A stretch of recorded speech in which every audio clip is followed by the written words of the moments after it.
What's up, y'all? It's your boy Niner Faithful. How's everybody doing? I could even ask. I still ain't legendary, but you know what? Officially, we'll be legendary after today's show because we're good on Instagram. Okay, so what's up, y'all? It's your boy Niner Faithful. I've totally forgot about Instagram, but anyway, what's cracking, y'all? Ain't nobody legendary. I think after this show, we're gonna officially put it on. Um, we're gonna move beyond this. We're gonna go ahead and recap the 2023 season, kind of give you our predictions and everything, and then give you the first sneak peek on the draft. And then I think Jason and I will start a little bit. We'll see how the time goes about our. Apparently, we are having a Friday show, so we're gonna try to put out some content here a little bit. You know, not too long, but we're gonna kind of get into to the DC conversation. I'm interested to hear Jason's thoughts. But before we do all that, of course, we got to remind y'all, please, we're officially, I promise, Christian, we're trying to write it. But if you're a small business and you're having struggles with your website, struggles getting with your marketing, struggles getting leads, turning leads into sales, we definitely have the hookup for y'all. Please visit the description, go to Niner or powerbrandsystems.com for Faithful Radio. Get in contact with Christian. They'll get you hooked up. If you are a content creator, go to powerbrandsystems.com/YouTuber and tell them Niner Faithful Radio sent you. And we are definitely looking to expand the sponsorship family. Go to check out Niner Faithful Radio's. Yeah, I totally messed that up. Why did I do that? Okay. Help out Niner Faithful Radio by using our shop49ers.com affiliate link. Link is in the description of the podcast or video.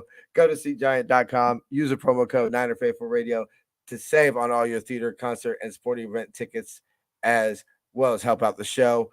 NFR Weekly News Wrap, 6 p.m. here on the West Coast, Jason. Yeah. Okay. 6 p.m. here on the West Coast-ish. All right. Apparently, we're fine by the seat of our pants on this one. Follow us on social media, Facebook, Instagram, and Tumblr at Niner Faithful Radio, Twitter at Niner Faithful R.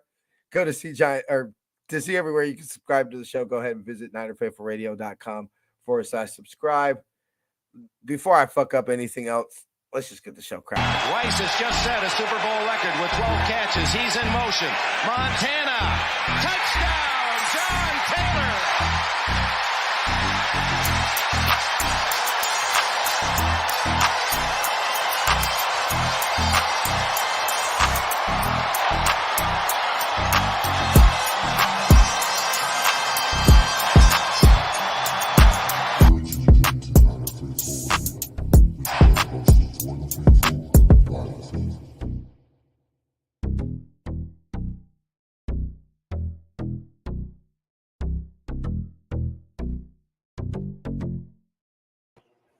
What's cracking, Captain? You good, bro? Yeah, I don't know what the fuck's wrong with me today, bro. I just fucking because I don't have a video clip for it yet. So I was reading off the show notes that we put in the descriptions, and so that's why I was going to. That's why I was going to my. You're kind of on point. And you're like, ooh, he's bad today. Yeah, I was totally thrown off, and then I was like, okay, apparently we're having a Friday show, and just all right, bro. This is just how we're gonna roll right now. We are going to be having the Friday show still. It's probably going to be scaled back quite a bit. You know, no more slides, or you know what? Maybe there might be a few slides. I'll see what kind of topics we can come up with, what we can put up there. But you know, it's not going to be as elaborate as it was before. Maybe we'll have some funny things. Maybe we'll talk some non-football things, kind of thing. Maybe just goof off, talk about other things. But you know, we'll be around for Friday nights for a little while, for at least something. Yeah. I might not join every night, but I'm not gonna leave Jason hanging. So we'll see what's cracking with Jamie. Maybe you know what? Like I said, maybe we can have like a gaming night. Maybe we can all get into some like some League of Legends, some Call of Duty, some Fortnite. It'd be badass if we could run around in Fortnite because you can make Niner uniforms in there. Yeah, get like a squad of Niner people just running around ganking people. That'd be pretty badass, actually. Actually, sounds hella fun. The more I think about it, if we can get like 4 people together and just stream that, that sounds fun. Hey, bro. I mean, exclusive content. This offseason is about what? Giving the people a sneak preview of. By the way, let me go ahead and pull it up now. This episode is brought to you by Power Brown Systems. Help your business grow. Maybe I should have read off of that. But anyway, we do have now in the ticker, we have, and I'll put it in the description. I'm still trying to figure out how I'm going to word stuff. We have officially our free portal open. This will give you exclusive access to NFL updates, Niner updates. Whenever we post something, it's going to go there first. So whatever breaking news, hey, Jason and I want to fuck around, on Madden or something like that. It'll go on there. You'll have a direct contact to us. Jason and I, and I mean, it's just terrifying. This is for business use only. Yeah, this is for business use only. Before people start CDMing me, like, how you doing? Or your boy, sends a message or two. So we're gonna try to give y'all. Look, everything can't be free. Eventually, we are going to put some things behind some paywalls and everything like that. But after talking to, our sponsors and talking with Jason, we're going to give y'all a sneak peek on some of the stuff you're going to get. Obviously, a bulk of our exclusive content is just going to have to be created basically once camp comes around. I mean, that's just, it'd be a lot easier once there's a lot more to talk. I think just a little behind the scenes peek and everything. Maybe not daily because work, but my and sick hours. Your boy kind of took some. My training camp reports are going to be exclusive content only. That's going to be portal. So we'll do Tuesday show during camp. We'll obviously be recapping camp and everything like that. But as far as daily reports, when I go to training camp, those will be behind the we'll give y'all a sneak peek. I might be at camp. Look, obviously, the day I'm focusing on, and let's turn this into a meet and greet. Let's just all see if we can meet up for DC Day. Yeah, I mean that's kind of like if I don't go down there for like the entire week, I was thinking like that day specifically would be pretty. Yeah. Like what day of the week is that? It's what day again? I mean you don't gotta worry. You don't gotta worry about your tickets to camp, bro. I'm gonna get exclusive access because I'm a season ticket holder. What day is? I can buy it August 8th, August 7th, 7th, August 7th. And so August 7th is a Wednesday, so I mean it's possible. Maybe we fly down there. It's I mean, especially if you're doing, and like I said, they're gonna have camp open. I mean, depending on exact schedule, they're gonna have camp open before those days, maybe even a few after. So it's not, if you come, let's just say Monday. It's not like, oh yeah, bro, we're only going to go to camp Monday. No, we'll probably days, probably go every day. Like I've never been to a camp, so like if I come down there, be like, I'm going every day. Honestly, if it works out, NFR from training camp, obviously DC day, but it'll just line up naturally. The day before would be a Tuesday show, so that would just line up naturally. So these are all things. Like I said, we're new to this. We're kind of trying to roll things out as they come. Please, y'all, let us know your input on things that you would like us to do and see. On a bullet, like, look, we would love to do a weekly segment from Jerry Rice, but we ain't got the moolah for that. Brent Jones is very expensive. I mean, actually, I'm thinking about reaching out to Jamie Williams. That'd be dope. Anyway, so recapping our 2023 season, Jason, I know because you're my boy and I know you pretty well. Wizard 2023. What's up, baby? BC, man, you never on. Wizard's never late or never early. He arrives precisely when he means to. What's up, John I know that's LaJoy? How's it, my dude? John LaJoy was cracking, baby. Yep, Hey, everybody. real quick. As Speaking of, we are supposed to get a new Batman announcement anytime this week. So probably sometime around the same time we find out who the new DC is, we're gonna find out who the new Batman in DC is supposed to be. Personally, I'm hoping for Alan Richardson. I don't know if you guys know who that is. no, Have you guys seen the Reacher? no, I'm not a movie person, Okay. bro. You know this. Okay. What up, Dion? How's it going, my dude? Yeah. Yeah, so I'm hoping Batman's either going to be Jensen Ackles from Supernatural and The Boys, or it's going to be Alan Richardson. But anyways, I just want to throw that out there because of PC. And other Batman news too. I know that they're going to start releasing some details on the Batman too, and I'm excited about that because I actually liked the. You talking about the one with Twilight Boy? Yeah, one with Twilight Boy. Yeah, I'm not worried about that one. What's up, Mita? How you doing, baby? I like that one. That one How's was it sick. actual? You know, Tony? I'll say this: he's not as bad as other Batmans were. And you know what I liked about him is it was a younger Bruce Wayne, and everybody's like, he was a little dark, a little emo. How's it, Tony? And I'm like, yeah, well, that's probably what 20-year-old Bruce Wayne or 30, whatever, your old Bruce Wayne probably was like, And I just like the different perspective of the, less playboy-ish Batman, or Bruce Wayne, I should say. The less playboy-ish Bruce Wayne. I thought he was an excellent. Just like, actually, truthfully, I thought Ben Affleck was a trash Batman, but I thought he was a good Bruce Wayne. I thought he was the perfect Batman to play the actual Dark Knight, where Batman's an older guy. I thought he was perfect for that role, but they didn't use him in that. Yeah, that actually, you know what? That would have been sick. Or like, who? Yes. Honestly, bruh, yes, 1,000%. Yeah, like me and my girl watch that all the time, and we used to get so many kicks out of that. I quote her from that all the time. Like I just look at her and be like, "I'm gonna say it, babe. I hate you." All right. Anyway, yeah. Right, so I'm just gonna put this up real quick to end this conversation. All right, so let's make this a little bit bigger.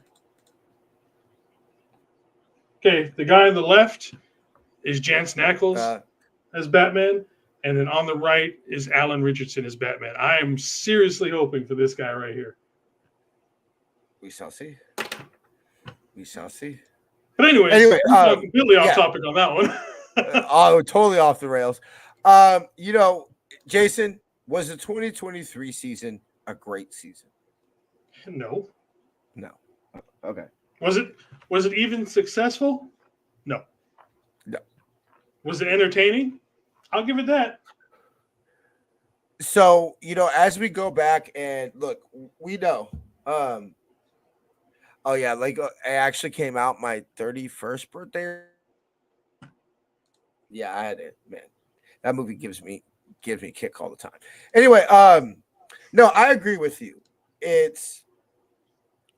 was like one of the only people in the theater when I saw it. Anyway, but I think I saw a midnight showing. When I think back to the 2023 season, like so many others in Niner history, like let's be real, like the 28 before it, I think heartache. I think what could have been. I think if only, shoulda, coulda. One of the things I've seen in football was I have not watched the full mic'd up video from the Super Bowl. I don't want to, all it's done is either made me cry or made me pissed off. You feel me?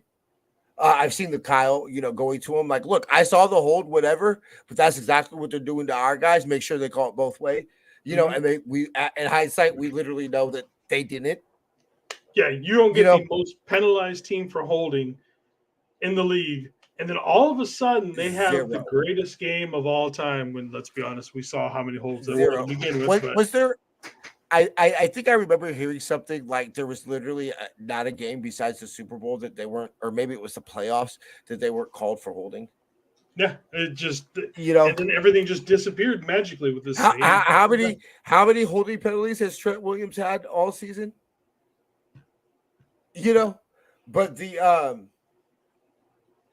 But how's it, Steve-O?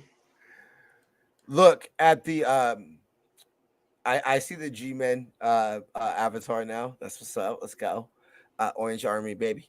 But so FTD. Terradome, how's it, my brother? So no, I think heartache.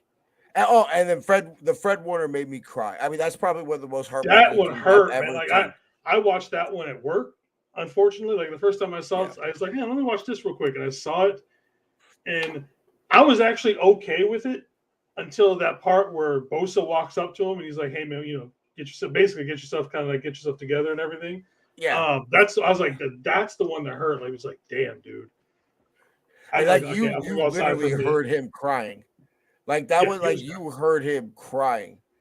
Yeah. And thank you, sir. Thank you. Terradome was cracking, baby. So as always, please everybody like and subscribe. Yes, I fully agree. That tore up my soul, bro. Watching that. Like and knowing essentially that's kind of when the game Yep. in hindsight, it makes it even worse. I don't think I'd cry if we win the Super Bowl, or at least I cry a different Oh, type of I tears. probably would. I ain't gonna lie. I probably I cry a if it different happened, type it's of probably would. tears. It's definitely a we did it for him, Yeah. type of thing versus like almost like that's why I'm like, is the Super Bowl rigged? I find it so hard to like. How do you rig Dre Greenlaw popping his Achilles? Yeah. Unless he's You unless they paid him like $1 billion to fake it to or something. fake You know it. what I mean? Like, and you would hope Which- that no competitor would take something. I mean, obviously some would, kind of a thing, but you would hope that nobody takes that Like- kind of a bribe. Dre Greenlaw isn't the player that like look, let's go back. Check the tape. Check what I said about Dre Greenlaw in 2019. I think we win the Monday night game. Obviously, the significance of the clinch by an inch doesn't hold the same amount if we win that Monday night game. Yeah. But still, it's a Sheacock killer, bro. I have a Dre Greenlaw jersey that says 57 Niner jersey, a white throwback 57 Niner jersey that says Sheacock killer on it. Because people forget that it was Dre Greenlaw who made the pick and had the opportunity to kick the field goal that he missed. It was Dre Greenlaw that had a pick. So anyway, David McNiner, what's Jason? up, my dude? Yep, I got you. Because David's in the house, we got to play. So long. So as we wrap up the 2023 season, first, like I think the 2023 the first year I was a season ticket holder. Like I got to go to every Niner home game. I didn't even get to do that in 2019. Yes, of course, we're all praying for a successful healing from Dre. So real quick, we're gonna transition to free agency. But I wanted to go ahead and pull this up for y'all real quick. Our 2023 season predictions. I went ahead and writ them down. Team MVP, Jason and I both CMC. I think we got that one right. Yeah. Yeah. I mean, where would this team be without the CMC is what I asked myself. Rookie of the year. This one's a little difficult. I put Ronnie Bell. Who do I have? Jair Brown. No, yeah. I'm going to give that to you, bruh, because if you close your eyes and you say what rookie had the most impact in 2023, it was Yeah, Jair. it means easily Jair Brown. Sacks. I didn't think he would have Hargrave. that much of an impact so soon. Obviously, with Hufanga going down, that thrust him into that position. Mhm. But I figured we'd see him more. Maybe I was kind of hoping more for those 3 safety sets. Safety sets. I'm curious to But- see. Did we even run one all year? I'm sure we did. I'd probably have to go back and watch, but I'm sure there was 1 or 2 that, for a few downs that we got some in there. Sacks, we both had Javon Hargrave. Off the top of my head, How's it, Kim? Bosa, okay. You're gonna say Bosa, but but Mick Winowski should be an honor. The Thunder by Down Under Play of the Year. How about that? Let's call it that. The Thunder by Down Under Play of the Year. Okay, so we'll add that to the last one. Interception leader, you put Huff, I put Demo. Hold on, I just had it right here. Where'd it go? Dude, did I close the window? I did. Dumbass. Okay, so interception leader was Charvarius Ward.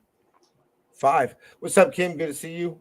See, I didn't think he was going to get the throws at him in order to get to lead the team with that. I figured they were going to go away from him, go at Demo so much, whoever's at third, whether it be Oliver or Ambry or something like that. But he made the most of his chances. I mean, this one was a give me. Personally, just let's be real. Who else would you take? But rushing yards, CMC, we both had. Yeah, I mean that's the easy one. I don't even gotta look that one up. Put in there, Jordan Mason, or JK. Yeah, I mean, let's be real. You ain't even gotta look that one up because the man led the NFL in rushing yards. That's gonna be the question next year. Is CMC gonna lead the NFL in rushing yards, rushing touchdowns? I'm gonna say yes. I'm gonna say yes again. Honestly, next season. Yeah. I would. Let's be real. As we transition to free agency later on, we're gonna have to discuss BA or Debo. Because I don't think we need to. We're gonna be fine. But we'll talk later. Yeah. Basically, all the rushing statistics. We put CMC. What up, Randy? What's up, Randy? How you doing, baby? Receiving yards, BA. I actually have to look that one up. Yeah. Enough. No, instead of the Scorched BA. Awards, we named that the Aloe Vera Award. What happened? For David's Oliver gets scorched for how many times he got burned. He says scorched. Why don't we just call that the Aloe Vera Award? Yeah, the Aloe Vera Award. There you go. Yeah, we'll add that one next year. So receiving yards, BA, we were both right about that. Receiving TDs. Damn, didn't I go CMC? Yeah, you did. Okay, I really thought he was going to get a ton of them out of the backfield. Rushing, let me see, receiving yards, touchdowns. There was actually a tie between. Actually, we were both right. Or no, I was wrong. I put Kittle, you put CMC. It was BA and CMC both had 7. Next one. Total yards. We both know obviously who got that. We both said CMC. Yeah, that's an easy one. Right. Catches. I put CMC. You put BA. You're right. BA. Yak. We would have to look that up, but we both put Debo. Brock over under 15 touchdowns. We way underestimated that. Yeah, we did. We both put over, but we underestimated that. Jason 10-7. I was 13-4. I think mine should come with the asterisk because let's be real. We have our starters. We beat the Yams week 17. We're 13-4, right? Can we say that? So mine should come with the asterisk. Does mine get an asterisk too? At 10-7, bruh. Well, come on. We didn't think Brock was going to be back in time. I mean, how many people legitimately thought he was going to come back without missing a step? In fact, took 2 or 3 forward and came out the gates just blazing. I don't think anybody had that in their fucking, No, like I mean, you could not be reasonable and assume that, right? Like you could not. Anybody who told you the year Brock had and said this is what he's going to have, right? There's no rational explanation. Yeah, there is. You've seen the future. That's the only way. I mean, like, yeah, like, I mean, let's be real, bro. You like, paid somebody, you see the future. You are clairvoyant. What I'm curious about is, okay, so then what happens now? What are his projected numbers next year? Do we get the he ain't shit? Yeah. Or is it people see what we've kind of said all along, and I feel kind of more comfortable saying he's not Patrick Mahomes, he's not whatever, but he has a. So is he an elite quarterback? When you say Allen, Patrick Mahomes, things of that nature. No. But does Brock have elite traits? Yes. And what I think is even better is some of those traits are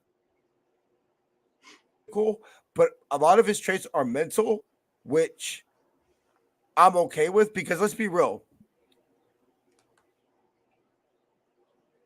Lamar Jackson can't, like, when Lamar Jackson's 36 and he can't run like he can when he was 24, he's going to be a less. Change the way he plays He's going to have to change the way he's football. And is he still the same quarterback? Is he an MVP caliber quarterback? I mean, time will tell, but, you have to question that now. When Brock's 36 and he can't run the way he is, do I believe that he has the ability to change the way he plays quarterback? Yes, I do. Because of the way he processes the game, things of that nature. You would think things get better.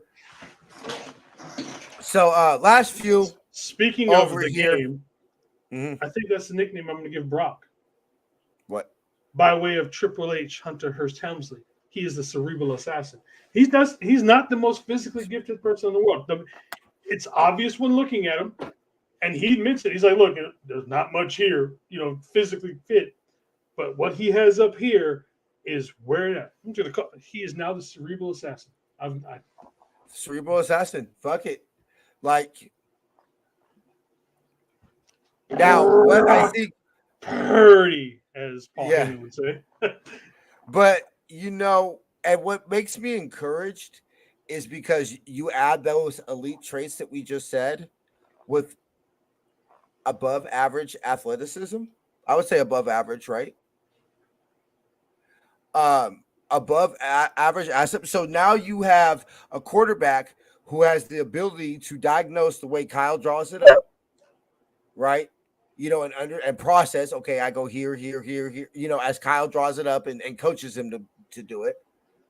And then when that doesn't work, or you have the reason why X's and O's don't always work, your right tackle, or I don't know, your right guard blows a block and their best defensive lineman comes unblocked towards your quarterback. Yeah, you think he's going down. Although he didn't show it on that particular play, we have seen Brock have the athleticism to escape and not only make a play with his legs, i.e. NFC Championship game running, but also extend the play and then throw the ball, those type of things. So that's where Brock is now. And that's what makes me excited, is because you have the elite traits of his brain with now above average athleticism. And I think that you have the ability to have not necessarily a quote unquote special quarterback, but a pretty special quarterback. And he's actually going to have an off season this year to actually practice and get better at his craft instead of sitting there and rehabbing the entire thing. I think that's going to be the biggest thing. Like, a lot of people have that sophomore slump. I don't necessarily think he's going to get that sophomore slump because we've seen how good he can be basically coming up back with, his arm being held together by a tendon for the most part. Then we can put it back together. And he was amazing. Another year removed. Yeah, exactly. It's gotten better. And now he's going to get that practice with all the receivers and everybody he didn't get a chance to do last summer. Mm-hmm. Sign me up for that. And now experience, so he has the ability to say, okay, this is what I need to be able to sustain a full NFL season. Because you could think, you could talk, but until you experience and you say, okay, this is what I'm going to need because now he's officially gone the distance. Brock cannot play any more games in his NFL career. Or in theory, he could play one more. He could play wild card weekend. Yeah. Right. But Brock's essentially gone the distance. now. And so he could say, hey, to sustain my body, my mind, Is it Mr. Corona? My arm, my health, things of this nature. These are things I now need to add. Maybe more core training, more flexibility, whatever. That's the part now where you already know he's smart enough to figure these things out on what to do. Now we get to see him implement. Okay, like you said, now I need to do this with my core. Do I need to do this with this part of my body? I need to work on this because, this got tired down the stretch or anything like that. So, and ultimately, this is why I would tell people, don't get lost in numbers because Brock's probably not going to beat franchise passing yard record next year. That just doesn't happen every year. Yeah, you never know. He might. Let's be real. Just maybe that pick in the Green Bay game, the dropped, might have been pick 6. In the Green Bay game, maybe next year that's picked, right? Instead of scoring a touchdown on a drive, he almost threw a pick. That actually takes away a touchdown and it takes a touchdown away from his passing total and adds an interception to his, and that happens 2 or 3 more times next year. Don't get lost in the numbers, but I think we will see a better quarterback. Yeah. And that's what he does throw more picks. I do think he'll be better next year. Get sacked more time. Whatever it is, I think we will see a better Brock Purdy, and that's what excites me. Last question before we transition over to free agency. CMC 1,000 yards, 1,000. I said no. Jason said yes. Obviously, he didn't get that. Ultimately, I'm glad he did it. He was close, and I'm glad he didn't do that. I hope we get the rematch over the next season. I got a question, and let's no. Well, we'll get to that. I got a question. If I told you right now, Jason, you go through whatever we have to go through this year, not get a championship, whether that means not make the playoffs and we get a higher pick to pick a right tap or, whatever we have to go through for the best 2025 version of the Niners, right? Whatever that is. But you get a chance to end the quest for 6 at Levi Stadium. And like essentially from whatever our last road game is of the year until after the Super Bowl, you're not leaving Santa Clara. Let's say the last home game of the year. Last game of the year is at home again. And then you get number 1 seed, obviously all throughout Levi's, and then the Super Bowl being at Levi's in 2020, February of 2026. Do you take whatever it is next year, not making the playoffs, losing the wild card, losing the NFC championship game, losing the Super Bowl?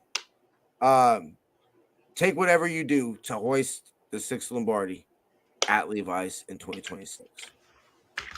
Why not go for the 2-peat? I mean, I don't know. I love it, baby. I love it. But hey, if you're asking me what I would sacrifice, would I sacrifice, would we go through 2020 again? Kind of a situation to get it in 2026. But yeah, why not go through you know what? It's honestly, a yes and no answer. It's a yes. I mean, yes, it'd be great to win the 6 at home, all that kind of stuff. But just think of the heartache you're going to have next year. Yeah, think about how much, you know what I mean? So, I mean. But it would make 2026 that much. So, truthfully, honestly, my mentality, I'm just kind of bringing it up to see what people think because somebody asked me that. You know what my mentality is? You truly want to know what I want? How about becoming the first team to win 7 at our fucking stadium? I mean, that's truthfully what I would want. Let's go for, that's what I would want. How about we come the first to 7 at Levi's in 2026? Because I told my girl asked me, she goes, because one of the last things she said to me before she left, I think it was Saturday night, and she was like, she just started rubbing my leg and she started breathing. And I go, what's wrong, babe? She goes, I just got a wave of anxiety about the game. And I said, babe, I think you're more nervous than I am, kind of playing with her and everything. And she looked at me, she goes, and I said, look, babe, I know you're nervous about like, how's Bubby going to be? Like, is he gonna like? Do I have to talk my man out of killing himself? You know, like type of shit. Like, you know what I'm saying? How drunk is he gonna be? You know, those things of those type of nature. And she goes, it's not just that. She goes, I mean, like you said, babe, how many times can you look yourself in the mirror, say, I'm gonna give it all my all, get there, and then fail, and then get back up? Like, you know what I'm saying? It's human nature. How many times can you truly do that? Yeah. You know, she's more worried about what is the after effect of the Super Bowl. Dave Lombardi talked about one of the most depressing scenes he's ever been a part of. And the motherfucker's like, dude, I've been to funerals. One of the most depressing things I've ever been in was that locker room after that Super Bowl. Oh yeah. It's You know, he said visceral. He literally described a visceral feeling, like, you know, agony. I believe it. I believe it too. Look, like, let's be real. Like when they came and did the end of the conference, end of the season press conference, John Lynch and Kyle both sounded a little choked up. Like, they clearly wore it. You could tell by their body language, their attitude, everything about. They clearly were wearing this. You know, so ultimately, as we wrap up into 2023, I always say I'm so excited. That's my thing. I always say, but I am, because you know what we get to find out truthfully about the San Francisco 49ers under Kyle Shanahan and John Lynch, what they're fucking made out of. Right? Yeah, Because you find out we've already kind of gone through that. I mean, what more do we did. want besides winning a championship? But it's just like, I don't know. We can go into the whole Kyle thing, but that's a whole different conversation. I mean, look, I remember somebody telling me often the team that brings the brings the team over the hump is not the man that built it. Look at Tony Dungy with Tampa Bay. Andy Reid and the Eagles. Andy Reid and the Eagles. Now he didn't win it with that group, but I mean, if Harbaugh would have won a championship any of those Niner years, Harbaugh wouldn't have had a champion. Now, by the time you got to like 2013, 2014, a good core of that team was Harbaugh and Bulky. Yeah. But, you know, I mean, when you point to that 2011 team, you know, that was a lot of Mike Singletary. And then you sprinkle basically Mike Singletary, Aldon Smith, you know, Dante Hittner, you know, a few pieces here and there. But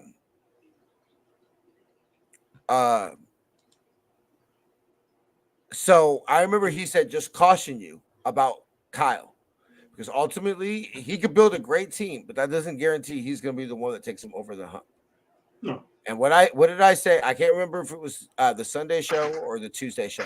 I said to either you or Jamie, but I said, does what happened with Harbaugh and let's be real, the history of the York since they own the team and their hiring of GM and coaches, it's not been Scott clean. It's been more shit than that, hasn't. Let's be real. And especially what happened after Harbaugh. Does that make Jed hold on to Kyle longer than he should? Possibly. I mean, he's gun shy. I get it. He doesn't want to go back to the dark place that we were. Yeah. So, and I'm not advocating firing Kyle. I'm not saying that, because ultimately, who do you replace him with? Everybody said, well, Bill Belichick. Yeah, well, you know, a lot of people talk about the dark years of 99 and, you know, to 2000, you know, or to Harbaugh, basically, minus the Jeff Garcia years. People don't understand a lot of the business decisions and a lot of the decisions that led us into the decade of the darkness were done by Bill Walsh being our GM or president of football operations, whatever his title was. The ultimate decision not to draft Tom Brady. You know who made that ultimate decision? Bill Walsh. Kyle. No. The decision not to draft Tom Brady was made by Bill Walsh. Facts. Bill Walsh made the decision not to draft Tom Brady. So I'm just going to say that. So be careful about this Bill Belichick thing. I'm just saying, be careful about the Bill Belichick thing. Honestly, truthfully, getting into free agency and what to you, what's more important, Jason? DC, who we hire to coordinate this defense with the core of the defense together. Obviously, there are going to be new pieces here and there. But Fred Warner's going to be back. Nick, what did George Kittle get? Hey, I get Nick Bosa back, right? Okay, cool. I'm good. We get Fred Warner back, right? When we get into free agency, do we bring Aziz back? Is he even a free agent now? Yeah, no, he is going to be a pending free agent. Well, I'll say this. So if you want to go with that one, I say we go after Aziz simply because I did too. We saw how far the drop-off was after Greenlaw went out. And Greenlaw is not going to be back till what? Maybe at the absolute earliest, November. He's starting the year on PUP. Yeah, that's what I'm saying. So, at the earliest, maybe November. So we need to know.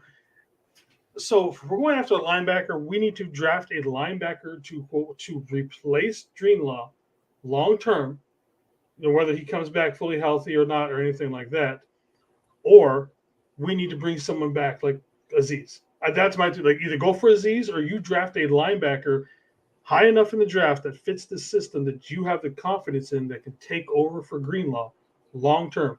With that kind of an injury, it's not guaranteed he's going to come back and be the same Dre that we know. We need to prepare for the future at that position.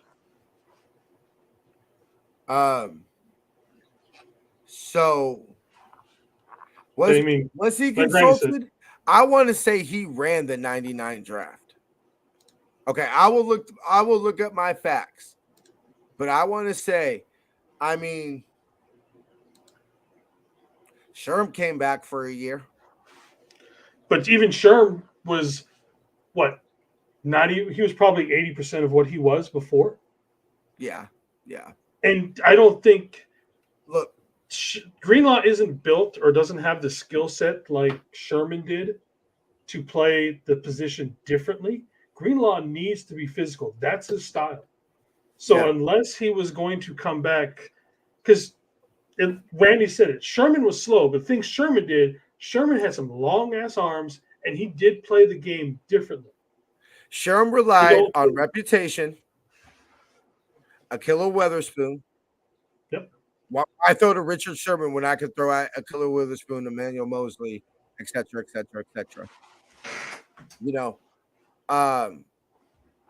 Reputation, knowledge, the fact of what did Jordan survive? What did Jerry Rice survive on? Why do these players, play the longest? Is because of the mental aspects of the game. Mm-hmm. And I will say this. The Chiefs went at him in the Super Bowl. And that long touchdown pass to Devontae Adams at the end of the NFC Championship game, that was not a fluke. That wasn't, oh, my bad. bruh. That was them because the Chiefs talked about that. They saw that and they eventually did what in the Super Bowl? He was already dealing with his the Achilles. And let's be real. He was 2020s when Sherm fell off. Yeah. That was the beginning of Sherm falling off. Let's be real. It was the end of 2019 into 2020. That was the beginning of the end. It was just the last two games of the season, It just finally caught up with him. And yeah, I don't think Dre, and like I said, obviously we don't know until it's true, because he's going to come back and at least try. Mm-hmm. Of course. I don't know if he can come back to being that same Dre. He's going to have to change his play style, and I don't know if that play style is going to work for him. The physicality. He's got 1 year left on his deal, right? And let's be real. Why did Dre Greenlaw not go into free agency? Because he got hurt week 1 of 2021, realized he could have been Julian Peterson, who tore his Achilles going into free agency. You feel me? And said, I got this offer from the team. Let me sign it and get my money. Dre Greenlaw, love him. Please don't take this as Dre Greenlaw hate. What jacket Okay. are you talking about, Steve-O? Yeah, what jacket? Dre Greenlaw is paid to basically play what, 10 games a year? He's Eric Armstead. And now, as we're starting to get more expensive, as we've got to prepare to have a quarterback who ain't going to be literally on the cheapest deal he could possibly be on, as these things transition, we got to look at things. Is Dre Greenlaw, for the price we got to pay him, worth 9 great games, 10 games, 11 games a year? Mind you, some of the biggest games in NFL history, right? Is that worth it as we get more expensive? As this team gets more expensive? You know, do you say, coming off an Achilles tear, you don't extend him? I'm sorry. He's not wearing a jacket. He's wearing this is just a shirt. So as we transition, as many times have you been in our streams and you never seen me wear this shirt?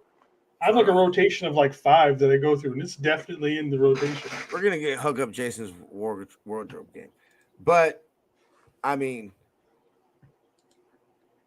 that's a perfect question. Hey, Steve, how you doing? How you doing? Anyway, do I need to just hop in the green room real quick, give y'all a moment? Anyway, I'll send you the link after these are tough questions we've got to ask ourselves going into the free agency, Jason. These are tough questions. Business decisions, right? So I don't know, as and we'll get to the DC thing next, but as we address free agency, do you want BA or Eric, or Eric? Do you want BA or do you want Gregory and Chase Young? BA. These are questions you've got to ask yourself. BA, yeah, of course. Look, we said this when Debo signed. The greatest thing that we got out of the Debo contract that was 3 years. Yep. Right? We both said that at the time. Yep. Love Debo. Heart and soul of the offense. It's clear. We are a different football team when 19 ain't on the field. When did the 2022 season change? When Shitaddle did that bullshit to Debo's ankle. That woke us the fuck up, and that changed that ball game. I believe, if I'm not mistaken, Shitaddle went into the halftime with the lead that game. Yep. I want to say they did too. And then they did that bullshit and tried to twist Debo's ankle. Everybody in the stadium and on TV saw it. We all screamed obscenities at our TV, and it woke us the fuck up. When did the NFC Championship game change? When basically Debo had his Kyle, give me the ball, I got your back moment, like he did against the Cry Girls. Kyle gave him a big slap on the ass. And got him the ball. When I went on my boy Chris's show on Saturday, one of the things that he asked is, where the fuck was Debo Samuel? And the thing that frustrated him and confused him the most was you could literally light him up in the backfield. But these I are think things that time is calm though. That Debo in the backfield is not going to be a thing anymore. That has been figured out. It hasn't worked. It hardly worked at all last year. We're not going to see that anymore. We're not going to see wide back Debo anymore. Okay, fine. So the end of the day, Debo ain't a receiver. BA is a receiver. Yeah.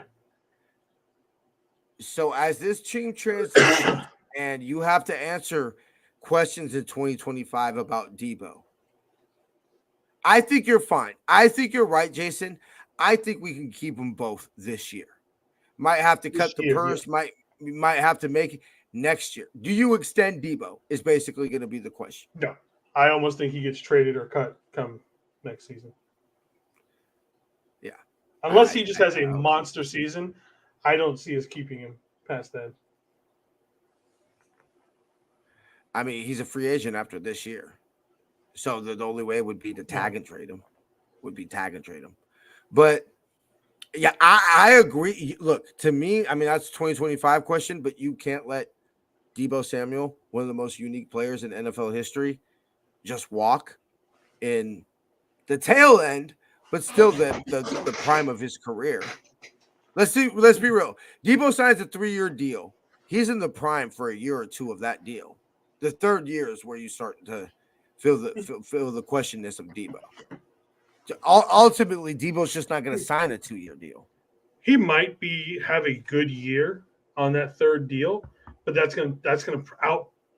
would mean he's outpricing himself and coming back to the Niners. Because at that point, we wouldn't be able to afford him and all these other guys that we'd have to play. At that point, it's just like, all right, thank you. So I know there's this article about how the Niners can come up with like 58 I million saw and that. how the biggest option is to trade BA. We're not cutting juice. No, we're so not. That's like I stopped reading that article when I read that. Yeah, I was like, that's just not happening. Oh, and we're giving up 2/5 of our offensive line. Okay. Look, ultimately the trade BA, don't trade BA. Does he want to be here? Which my boy actually seen him at the grocery store yesterday and said he had a big dream jacket and was trying to hide where he is. I said, yeah, because he probably doesn't want to talk about the Super Bowl. Probably doesn't want to ask for autograph. Probably doesn't want to be asked by everybody if he's staying. Yeah. Ultimately, does BA come back? Yeah. BA wants to be here. Does BA want to be here? Right. I know people said because to me it says being a champion is what matters to BA. Okay, cool. So it's ultimately does BA believe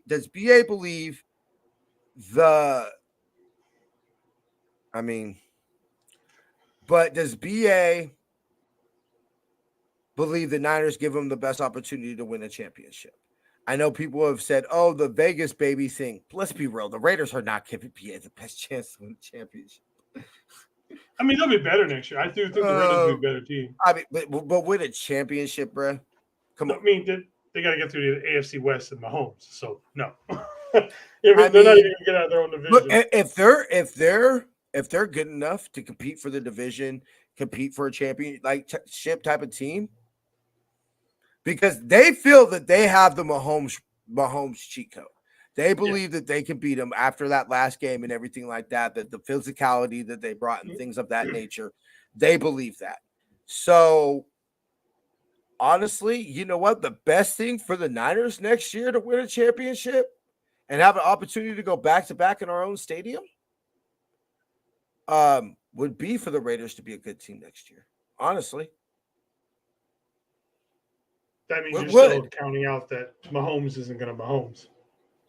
Say what you want. Okay, but that's fine, Mahomes. Jason. But what are the better odds? Raiders in that division being absolute garbage, right?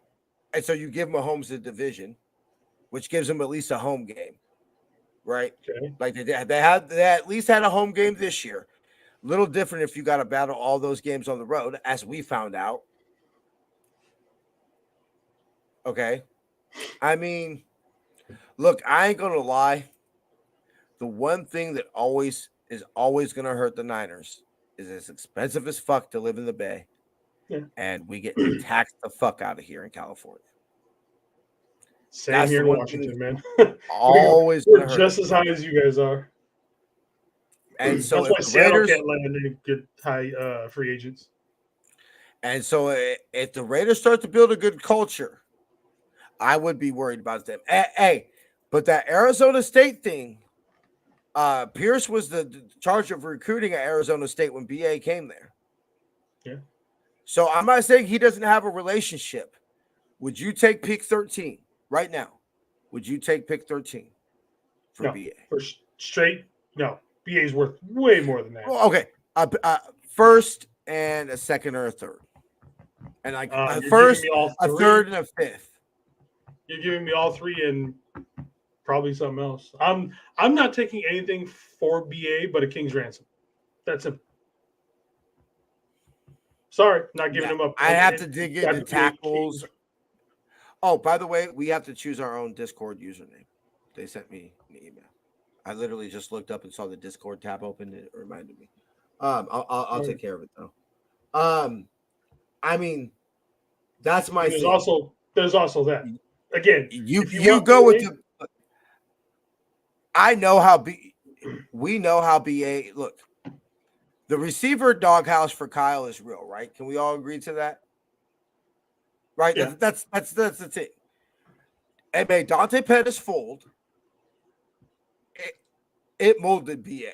It molded BA, Dante Pettis fold, right? Can we agree to that? Yeah. Debo is a little bit of a unique case. And also, I think Debo's actually kind of always in and out of that kind of doghouse. Because, we got skinny Debo this year. What kind of Debo are we going to get next year?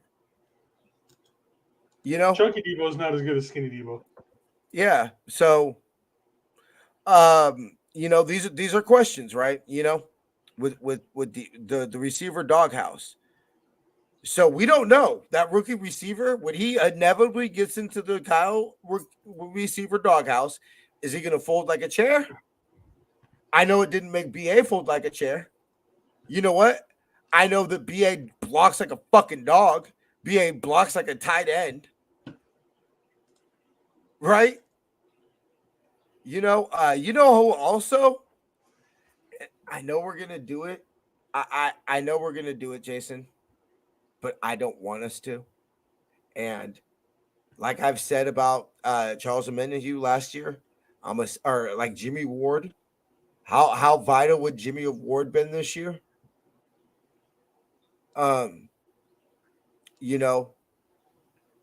Especially when Huff went down. I said it with Jimmy Ward last year. I'll say it this year. We're gonna miss Jauan Jennings. Jauan Jennings priced himself out of the Niners. No, I think he's gonna come back. I do. You do? Yep. God, I hope you're right, Brett. Because to me, to put money on it right now that Jauan Jennings will be back. Look, y'all know I love KB, right? Like everybody knows, I was a big KB fan. Oh, I was too. KB yeah.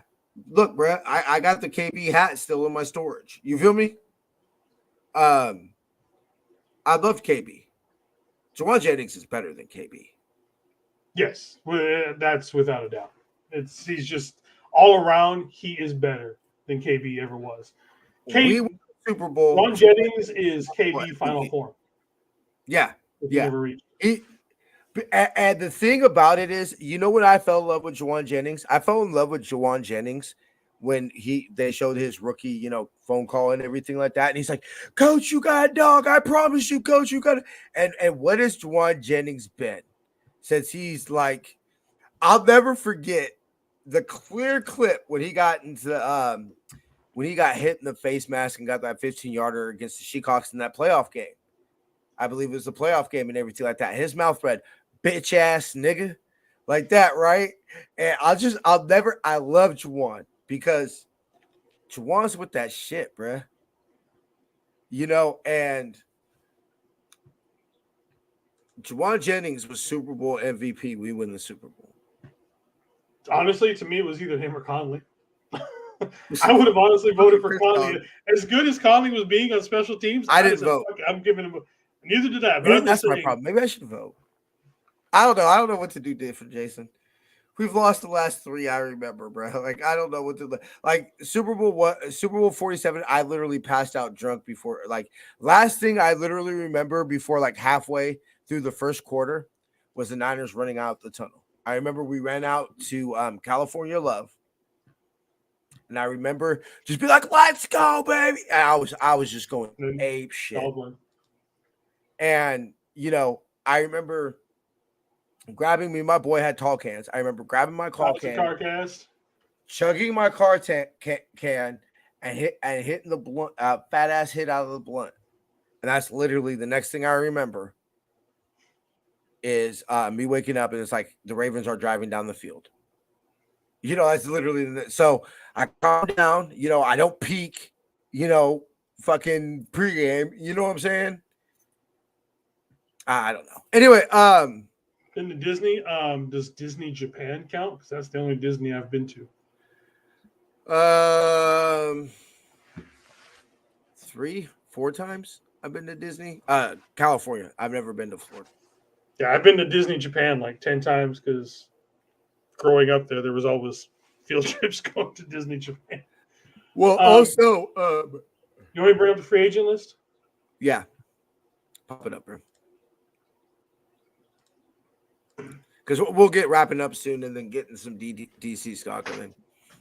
So let's just do this very simple. Let go, keep, or depend.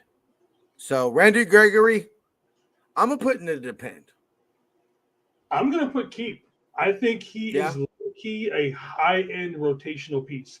Like, I don't know about him necessarily starting, per se, like the entire year, but I do like him as a very high-end rotational piece. Not a starter. I was satisfied. Very satisfied with.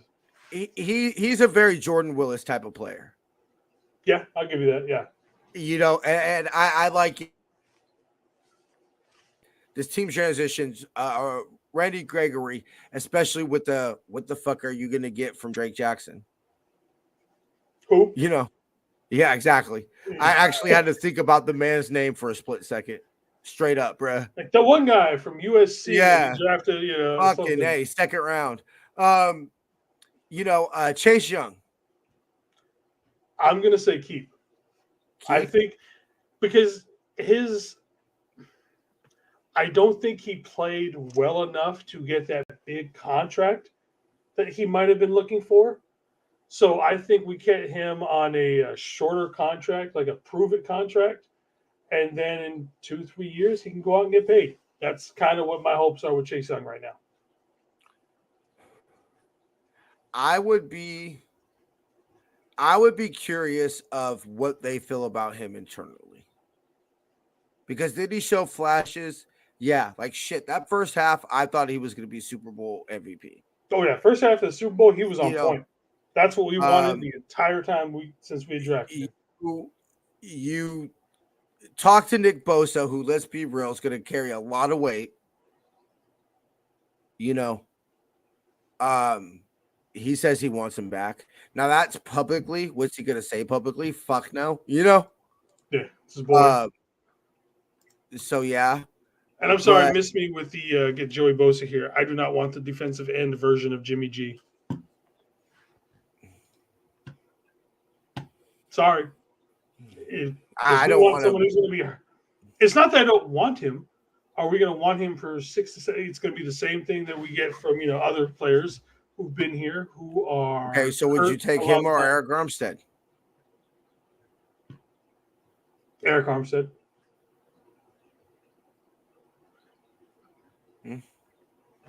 I think Armstead is a better inside player than Bosa is on the outside. Yeah. Okay, I'm gonna put him on the depends. Like if we could get it 1 year prove it deal or whatever like that, fine. Sam Darnold. Depends. I mean, who else we got back there? You know what I mean? It's like, can we upgrade? Can we honestly upgrade a quarterback? I see all these things that because Jimmy's gonna get cut. Would he come back to the Niners?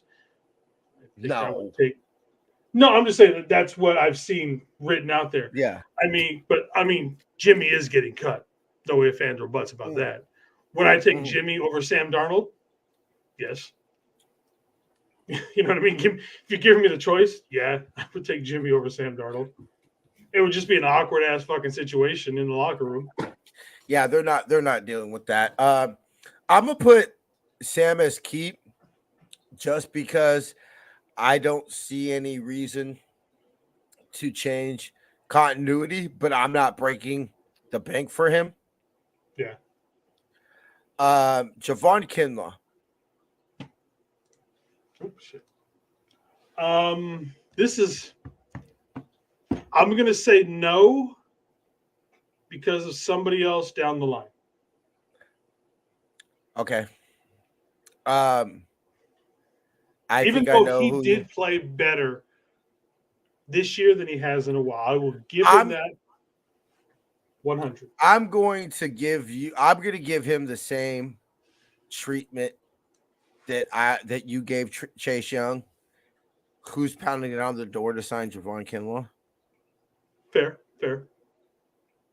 And I've never heard anything of effort issues. I've never heard of anything work related, attitude problems, anything like that. It's always just been like the man's freakishly large and has a bad knee.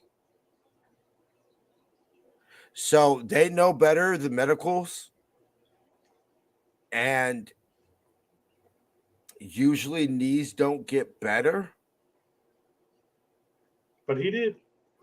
But and so this is where, hey, we know the medicals. We've coached Devon. We've had a plan now for him to, sustain him over the course of a year. Things like this, and it's not breaking the bank. Yeah, I'm keeping Javon Kinlaw. Deshaun Gibson.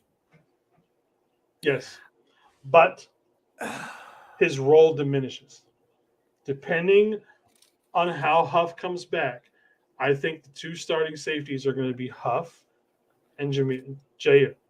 So how and when Huff comes back, but I do believe we bring him back because he's probably going to take a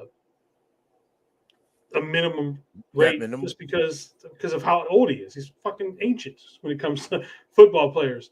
But I would say that, look, we're going to bring you back. We're going to pay you, but it's going to be at a diminished role, only because we need to transition to younger guys. I mean, fine. If he's gone for a bigger bag, you chip your clap and you say, "God bless you." Go for it, man. Yep, go for it, man. More power to you. More power to you, brother. But he doesn't eat hot tequilas or whatever. He eats hot ass fucking squirrels. That man he's a straight savage when it comes to my balls are bigger than you. Javon is a savage. I'll give him that. He is like, I will miss him because I think his personality is something that we haven't seen enough of. Because dude is just crazy. And he's just a good old country boy for when it comes, what it seems like. He's funny. And look, people swear by him. Yeah. I think him as a person, I think he's probably one of the Niners I would definitely love to just hang out with. He's definitely Deshaun Gibson, somebody I'm bringing back, but he's a camp casualty. If Huff shows that he's ready or Jair shows, because what you have to make is, and it sounds harsh to say this year too, but is Jair Brown what we saw flashes of this year? And is he somebody that you say, yes, this is the Niners safety? The Niners safety tandem of the future is Jair Brown and Huff, as we all kind of just assumed that we have to transition out of Gip at some point. But the team would be foolish not to keep, with Huff coming off an ACL injury. Yeah. It'd be foolish not to keep some type of safety. Unless for some reason one of the top safeties in the league dropped down to you again, kind of thing with the draft. Yeah, or something. That would be the only. That would be the only way I see it, or if we sign somebody or kind of thing, which I don't think we would, but something along those lines is where we wouldn't bring back Gibb. Sebastian Joseph Day. I'm assuming that's who you're keeping over Kinlaw. Yep. Yeah. Okay, I could see that. I could see that. Oren Burks. Let's remove the Super Bowl. Let's remove the Super Bowl and realize to this team to be, Jason. I know. What was he brought to this team to be? The replacement for Aziz. I think they depend on DFF more or Curtis Robinson or why am I forgetting his name? Why the one we brought in from Green Bay? Why am I forgetting his name right now? Oh, because he never saw the field. He was just there in special. I know you're talking. I can't think of, but I'm gonna say no. I'm gonna say no because you get a linebacker, seventh rounder, D winners, whatever to replay special teams. Listen to the end of the year press conference. John Lynch, I think essentially what's gonna happen is you're gonna flesh out the bottom, the bottom, 23, 24 spots with draft picks and undrafted free agents. As this team transitions to being more expensive, more top heavy expensive, and the future of Brock, with Brock coming down the pike. The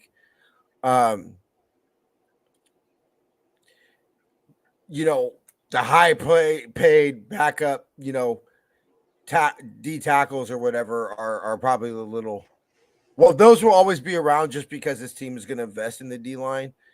But high paid backup linebackers, I think is where this team's gonna cut down. Especially if we go and get Azeez back to replace Greenlaw. Yeah, exactly. Cleveland Farrell, unless something's wrong with his knee or something like that, you try to bring him back. I think he would. I think he is right under Gregory. Gregory would be 1 and he'd be 2. Oh, for the edges. I'm talking about, just if we can only bring back one or the other, I would take Gregory over Farrell. But I wouldn't mind having both back as rotation pieces. John Feliciano? I bring him back. I think he played. I know at times he was terrible, but I also think he's got the versatility to where he can play. And I don't know, there's just something about him I like a lot.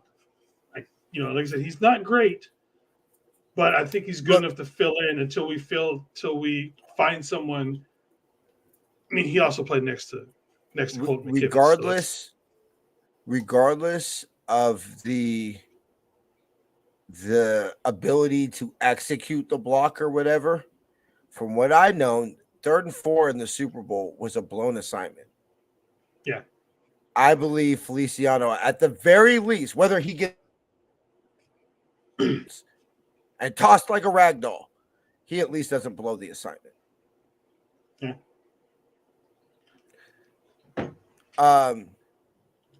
Where are we? Oh, Kevin Givens. You're gonna have to sign some D tackles.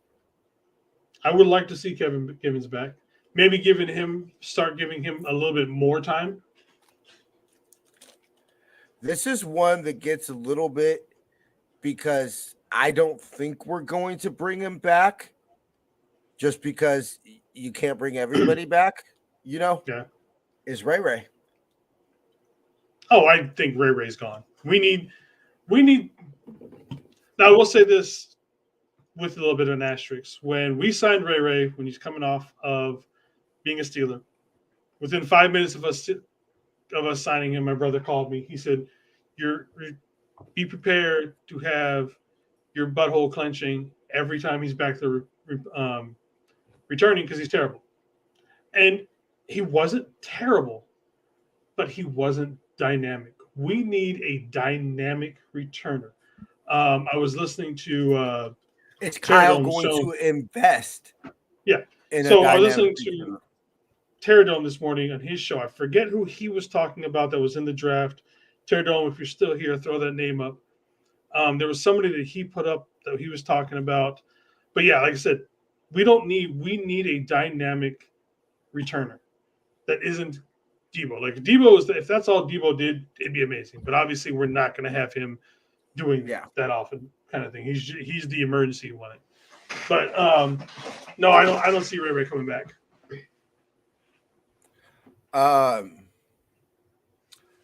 Yeah, I don't. DFF. I bring back DFF and get rid of Oren Burks. I would take him over Oren Burks, but I'm still of the mind that we go get somebody better or draft. Yeah. Ross Dwelley? No.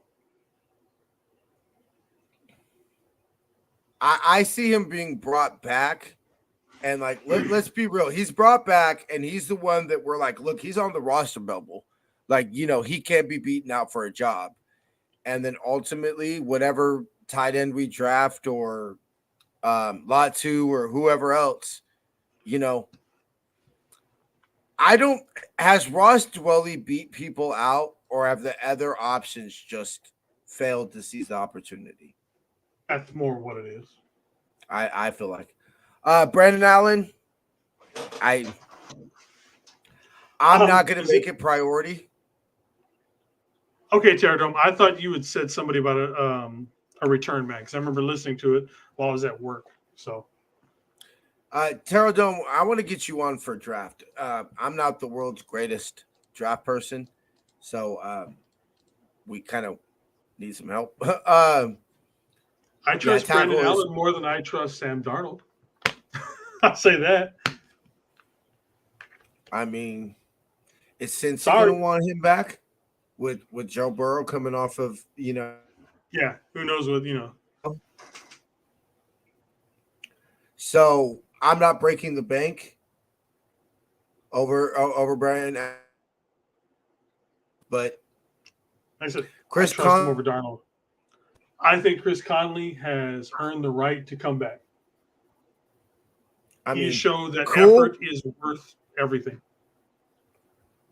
Cool, but I'm not breaking the bank for him. No, I'm not sacrificing Juwan Jennings. No. I mean, you're not going to do that, but I think sacrificing Sheldon Day. The effort that man shows is the kind of person you want on this team. Now, again, kind of like what we talked about with Kinlaw. If someone's out there willing to give him the bank, more power to you. Go get it. But, or even practice squad. I love Chris Conley on the practice squad. Yeah, I think he would bring that mentality, because you always want that good practice squad players to push your starters. Everybody forgets about how good starters that they have to be pushed too, and he definitely brings that mentality. Yes. To and Steve-O's right. Conley's over a spot over some guy who hasn't played. You know what, Steve-O? Yes. I mean, yes, I agree with this. Yes. Yeah, because exactly. Ultimately, no matter what he does, I've seen Chris Conley be productive in the Super Bowl while Danny Gray was in sweats. Yep. I'm just saying, can't make the club in the tub.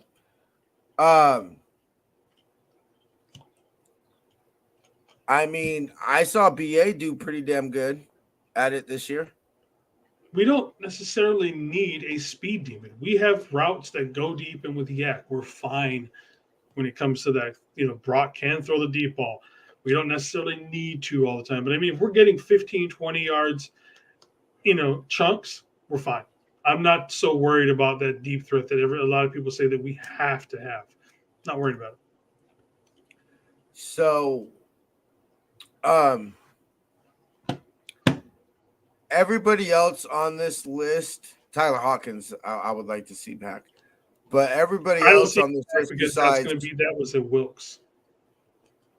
Yeah. Okay. Well, besides Juwan Jennings, I mean, look, I'm not gonna pretend like I watched Brendan Rice's career, but if one thing, I know that Brendan Rice is not going to fold under Kyle Stockhouse. We can do a pretty badass thing. We can get Jerry Rice's kid, Frank Gore's kid, McCaffrey's brother. They're all in the draft. That would be pretty fucking crazy if we got all three of those. So, I mean, that would be pretty dope. But with this list, I want Logan Ryan back. Yeah. I mean, I trust him more than Oliver. And I'm on Yeah. the bubble with trusting him over Ambry, but I also think you bring him back for the same reason why you bring Gibson back. Obviously, they're at diminished roles, but if you want someone, you kind of want that vet, and he played good at times. He was pretty good. I would take him again as a practice emergency / player. I've been doing mock drafts, and Frank, he has been falling to me too, and I've taken him in like the 5th or 6th every time. I'd be down for that because let's be real, that's probably like history would tell us that probably gives him the best chance to actually be one of the best running backs on the roster besides CMC. We'll stash him there, in a few years he'll be the starter kind of a thing. And let's be real. If Frank's never, if we're officially never going to retire 21, the only person I'd ever be cool with wearing it 21 would be Frank Gore Jr. The reason why Danny, how dope would it be? How many fathers that have that are senior and that have a junior? How many like Frank Gore Sr. jerseys are they gonna, are you gonna see in like Frank Gore Jr. jerseys? And Brian, the only reason why Key is missing the key to the 6 is because we didn't give him a key because he's useless. I don't know. I got nothing for Danny Gray. Nothing against him personally, but you're constantly hurt. You know what? I will caution this with Frank Gore Jr. and Brendan Rice is that Barry Bonds said one of the best things that he felt. For those who don't know, Barry Bonds' father was Bobby Bonds, who wasn't like a great baseball player, but was a known baseball player. And obviously, if you know anything about baseball, you know that Barry Bonds' godfather was Willie Mays, and basically was the one that raised Barry. And so, I remember when Barry did his retirement speech, or they like built the statue, or they did something, the Giants did something for him. He had said that one of the greatest things he thought was that he wasn't drafted by the Giants because it felt like it would immediately came with, the tag of being, this is Barry Bonds, Willie Mays' godson, the man who basically was raised by the greatest overall baseball player ever to play the big game of baseball was Willie Mays. Like just as far as could catch, could throw, could hit, could steal, could knock power, just everything. Nobody could do it better than number 24.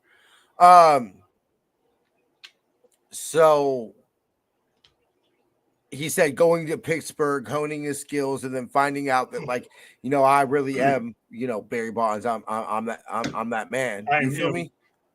I am him. And then come to the Giants as essentially, billed as the savior of the Giants, and Barry's coming back home and all this was what he thought was one of the best things for him as a young player. So you know what? For Brendan Rice, coming from where your dad is, like, let's be real, Jerry Rice is the greatest player that ever played for this franchise. Love Joe to go, all that, but like nobody can touch Jerry. And your dad's the greatest football player ever, and you're going to, play for the franchise where he's like, yeah. Anyway, or Frank Gore Jr. I mean, I never saw Hugh the King McElhenney and Joe the Jet Perry and all them, but let's be real. I think most people who watch, modern era Niner football would say Frank Gore is the greatest running back in team history, and not beyond what the player he was on the field. Frank Gore is probably the most beloved Niner of all time. I think he's easily top 3. Like,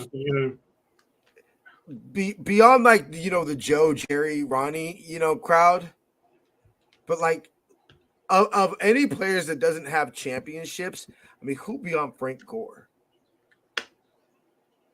Ricky Waters? No. Yeah. No, not over Ricky. Like, I'm talking about beloved Niners. I'm just trying to think of running backs like Garrison Hurst to me. You know what I mean? Like that's the people I'm going with. I say we win the Super Bowl, and Garrison Hurst is looked at as a entirely different player if he doesn't snap his ankle in Atlanta. Oh yeah, I met him. I actually met him, and I told him that straight to his face. I said, "Bro, I think we win a championship, and I think you're looked at as a totally different player if you don't snap your ankle in Atlanta." Yeah, he was a beast. It was in Georgia. Legitly went and shook my hand and everything like that, and I was like, "Bruh."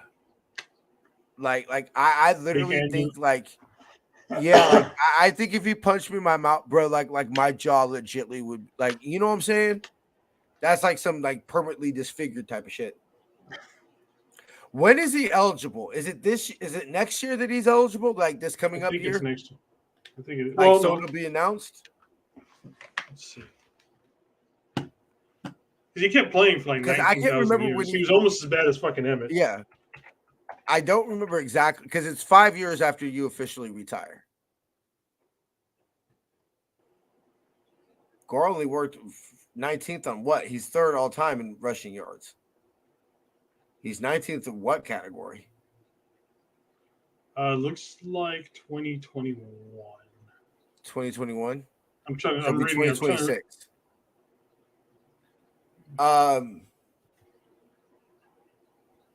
Jason, this one. Oh yeah. I mean, it's not. I don't think it happens because there's just such a disrespect for Roger, and I think every year since I've been on this show, I think when the Hall of Fame is announced, I'm like, fuck the Hall until Roger Craig gets in. But I do think that Frank Gore being a more recent player, he does get in before Roger. I think at this point, the only way Roger gets in is from the Veterans Committee. Veterans. I think, and then that is a terrible disrespect to one of the greatest players of all time. And the thing I ultimately think keeps Roger out is the fact Bill Walsh ain't alive. I think if Bill Walsh was alive, Bill Walsh would have a lot to say. I think Bill Walsh would have a lot of sway. Going to fucking fit now. Yeah, I think Bill Walsh would have a lot of shit to say. Frank Gore is eligible. Hey, bro, I don't give a fuck what it is. We're going to the Hall of Fame introduction. Frank Gore gets fucking into the Hall of Fame. Like, I don't give a fuck. Like, Frank, I miss Jerry, and I'm heartbroken about that, but I can't miss Frankie Gangsta, bro. I will never, one of the things, like I always say, I have these core memories that I'm like, if I can't remember these things, I don't know if I want to live. One of the things of the core memories that to me just defines, like, that shaped who I am as a football fan is Frank Gore on 4th and 1. Scoring like a 35-yard touchdown the week against in St. Louis against the Yams the week his mom died. His mom died like Wednesday, and this was like on Sunday. Yeah. It's literally one of my favorite. Or you know what? I gotta show y'all. I don't care. You know, we can get the. Yeah. Okay, we'll end it after this. I promise. You want to go? The only way I'm going to the hall is when Roger gets in. So I may never go to the hall. Okay, it's just that simple. I've got no respect for the Hall of Fame. I don't want to, bro. I don't want to go. Like, I don't want to. I'm sticking to it. You go for Gore. I'm not going to the Hall. But it's like Frankie Gangsta, bro. I realize that, but Principality says Roger should have been in years ago. Look, sorry. I'm not leaving my house for that until Roger gets in. Okay, right here. Because I'll never forget. Go ahead. Okay. I'll never forget this because I remember screaming at the TV, "Get a first down, Frank, get a first down." And then it was clear that he wasn't going to get the first down. I was like, "Get a touchdown, Frank, get a touchdown." Anyway, present. Screen share. Ladies and gentlemen, we got to watch Frank Gore. Look at that high def. I know, just such great high. 2007, right here. right here. This is one of my How's it great. only been It's all here. upgraded? Bruh, Or look uploaded? at that. Look at that. Look at that. Look at that. The week his mom died. That's why he's emotional like that after that play and everything like that. Well, that's just like when we were watching that one game with what's his name? Who was it? I can't. It's drawing a blank. The receiver who. I think his Marquise kid was- Goodwin. Yeah, Marquise Goodwin. When his wife gave birth, I think the kid was stillborn. If I'm wrong, I'm sorry. And he gets down on the knee and he starts crying and everything. And I remember we were both like, "Get up, man! Act like you fucking been to the end zone before." And then we found it afterwards. Like, okay, I feel like a shit. Like, I feel like a piece of shit now. Oh God. Anyway, I'm sorry, bro. Like y'all don't understand. Like okay, should have had 2 Super Bowls, not just. I mean, I don't. I don't. Yeah. He should have had much more. But you see the comments flooding in. Like I mean, look, to me, Terradome, this way to me, Frank Gore is a Hall of Famer. Okay, you talk about yards, like you said, you're talking about 3 of the greatest football players to ever play. Players that are above him. Curtis, was it Curtis Martin?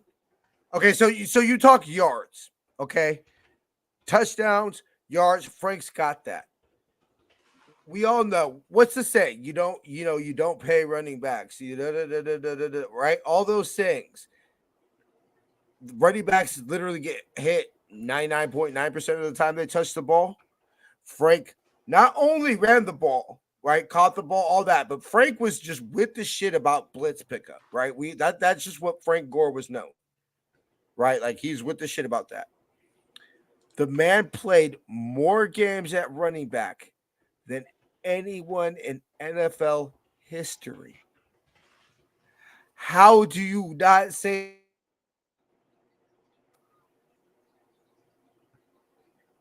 I mean, like I'm talking about Niner football.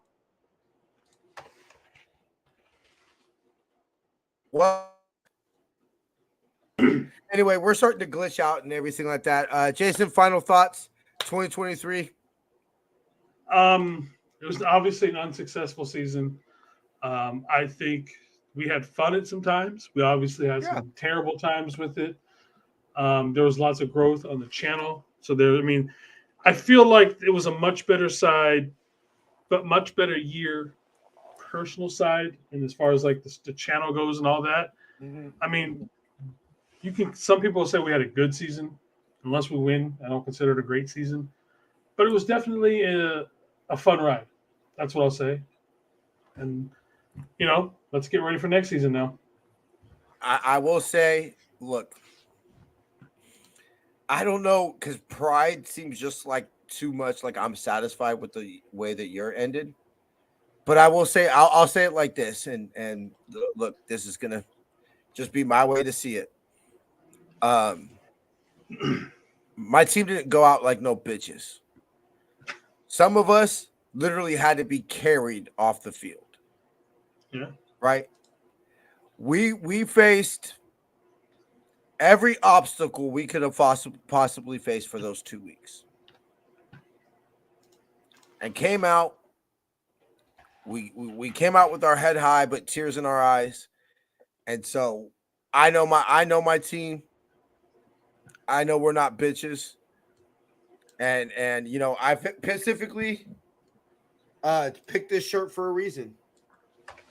Faith over fear, baby. I'm not gonna let losing the Super Bowl curse fear me. I got more faith in my squad than I do fear. And ultimately, Kyle and John, I think we can step away from and remove ourselves from the emotions of the Super Bowl. John Lynch and Kyle Shanahan know what the fuck. Except for when it comes to winning a Super Bowl. I guess So that's the Super Bowl. Maybe you could argue it more John Lynch in the front office, or I don't know, Kyle Shanahan, the the roster builder. I don't know, but I used to say that very tight inside. Bro, I a lot inside. Kyle's Byron. Oh well. Who are you gonna I'm get? not really. Let me end it with this. Who are you gonna get that's better? That you really, truly, honestly believe is going to give us the advantages necessary to go beat Patrick Mahomes and Andy Reid.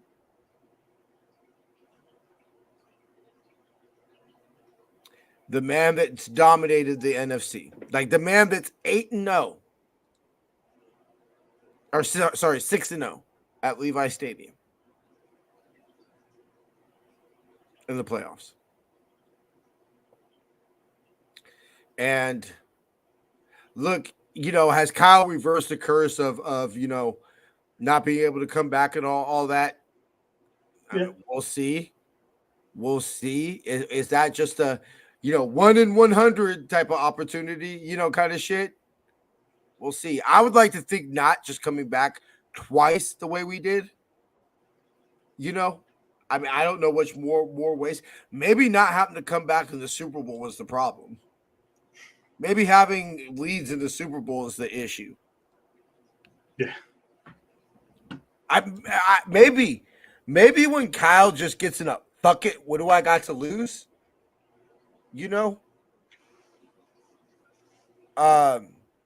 Ultimately, I think the one thing Kyle's gonna have to get over is he talked about this when he went on the coaching the podcast with McVay. He talked about the one play that he felt that the Falcons lost the Super Bowl. And I believe it was the play before the holding, but he tried to end the game by going to Julio Jones and be aggressive and just, I'm going to Julio. I'm going to end this ball game. We're going to win the Super Bowl. And it backfired. They get the false start or the holding penalty and everything, falls apart. And then the rest is history. I think that scars Kyle. I think when he gets a lead, he just wants to protect it and hold it like it's his baby and do anything to let it go. And he's so afraid to making the decision of, I'm trying to end it here instead of running the football or whatever, that he I don't want to say freezes up, because I don't think it's like Kyle's not thinking clearly. I don't think because let's be real, Kyle, like, he's not trying to dig throughout the whole playbook. Kyle has like every, 3rd and short 2-minute drill, so he's only looking at maybe 10, 15 plays for whatever specific position, whatever situation we're in. So I don't think that he's thinking clearly. I don't know. But no, wasn't a successful season, but yeah, entertaining. And you know what? I will say this.